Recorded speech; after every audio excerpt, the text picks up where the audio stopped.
And today we have another video of Balaji, Sri Balaji University's GDPI VAT experience. Hello. Let's start for those people जो लोग आज Shri Balaji interview की तैयारी कर रहे होंगे या कर चुके होंगे पर सुनना चाहते होंगे। हम बहुत कोड चलेंगे, to the point, everyone, right. बहुत टू द पॉइंट बात करेंगे। सबसे पहले हम लोग ये जानना चाहते हैं कि ओवरऑल एक्सपीरियंस के लिए अगर कोई इंटरव्यू की प्रिपरेशन अभी भी स्टार्ट कर रहा है, क्या आप उसका कोई वन लाइन एडवाइस उसको देना चाहते हैं डायरेक्टली कि भाई ऐसे ऐसे शुरू हो जाओ, ये ब्लूप्रिंट रहना चाहिए? Firstly I should say that कि आप लोग अपना जो सेल्फ इंट्रो है उसके लिए बहुत ही ज़्यादा वेल प्रिपेयर्ड रहें, plus with your current affairs and the news of the day, because उन्होंने मुझसे भी न्यूज़ ऑफ द डे पूछी थी। तो मस्ट है कि अगर आप जिस दिन देने जा रहे हैं उस दिन का न्यूज़ आपको ध्यान होना चाहिए, और प्लस आपका सेल्फ इंट्रोडक्शन ये तो मस्ट है ही, और plus current affairs. Very well pointed out. Introduction, news of the day and थोड़ा बहुत एचआर राउंड्स की प्रिपरेशन। वेट था, वेट में मुझे 2 टॉपिक्स मिले थे। फर्स्ट टॉपिक था India is still a golden bird, और सेकंड टॉपिक था 8 hours sleep 8 hours working and remaining 8 hours what you will do. ये मेरा वेट का टॉपिक था। वेट में टोटल मुझे 20 मिनट्स मिले थे।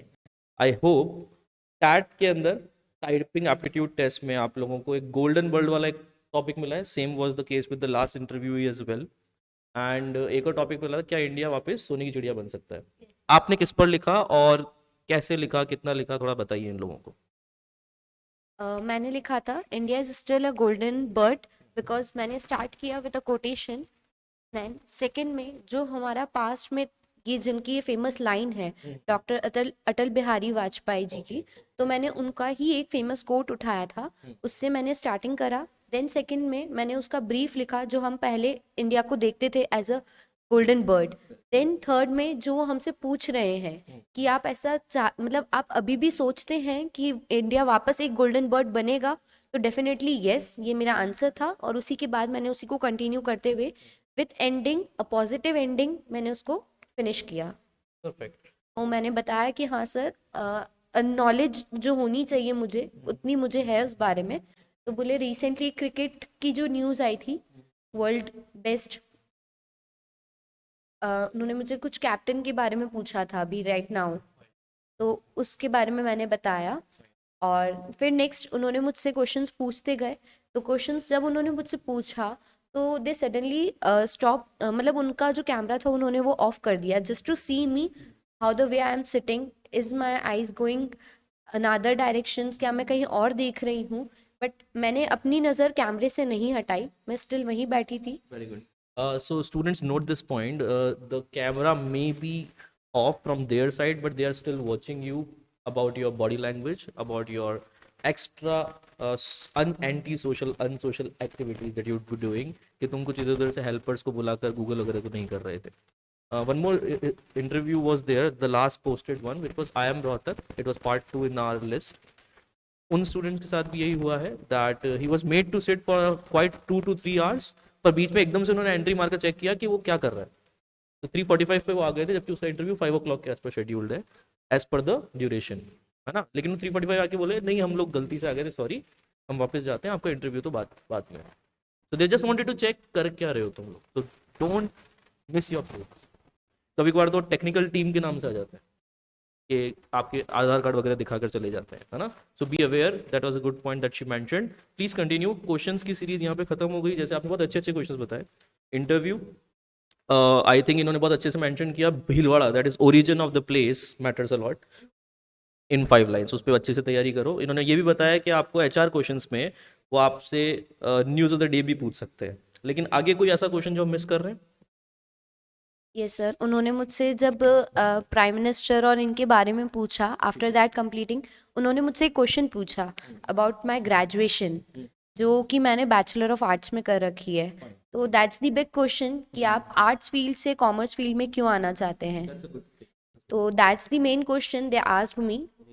ये श्री बालाजी यूनिवर्सिटी वाले इंटरव्यू प्रोसेस में टोटल 65% वेटेज देते हैं सिलेक्शन प्रोसेस में। जीडी, पीआई और वैट के बाद एक पेपर भी होता है इनका। मोस्टली कॉलेजेस पहले लेते हैं, ये पेपर ही बाद में ले रहे हैं, because for them personality scanning is quite important. और ये हमने वाई दिस यूनिवर्सिटी के आंसर में भी डलवाया था कि उन लोग को 65% वाला वेटेज पहले लेने का शायद पर्सनालिटी स्कैनिंग ज़्यादा इंपॉर्टेंट लगता है। और ये चीज़ इनके साथ जब हुई तो जीडी तो चलो लास्ट में हुआ, लेकिन एक क्वेश्चन आया था S best, you are mentioning right. ज़रा बताइए क्या था, क्या प्रॉब्लम आया था उसके अंदर? सर जनरली जो बालाजी का पेपर है उसको लोग एसबी सेट के नाम से जानते हैं. No one knows the correct pronunciation of that exam.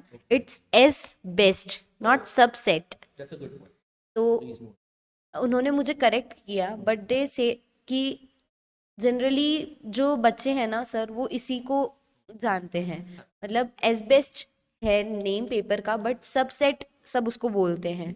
And after this they said me see you soon in Balaji Srishti and they smiled and they said that your smile was also great and they liked my interview. They liked even they feedback. Generally कोई भी interview feedback नहीं देते हैं, उन्होंने मुझे feedback दिया कि until मतलब उन्होंने जितने भी interviews लिए दे प्रेज मी कि यू आर वेल. मतलब आप जिस तरह से बैठे थे आपने अपने हैंड्स को मूव नहीं करा, your I still on that camera, मतलब आपने एक भी बार ब्लिंक भी नहीं करा. और जितने कॉन्फिडेंस और इंग्लिश मेन आपका जो इंग्लिश स्पोकन है, आपका जो फ्लुएंसी है वो बहुत ज़रूरी है. So I guess this was the end of the interview round for her. So please tell us what is the last one? Group discussion का topic क्या था and how was it conducted? Conduct कैसे हुआ?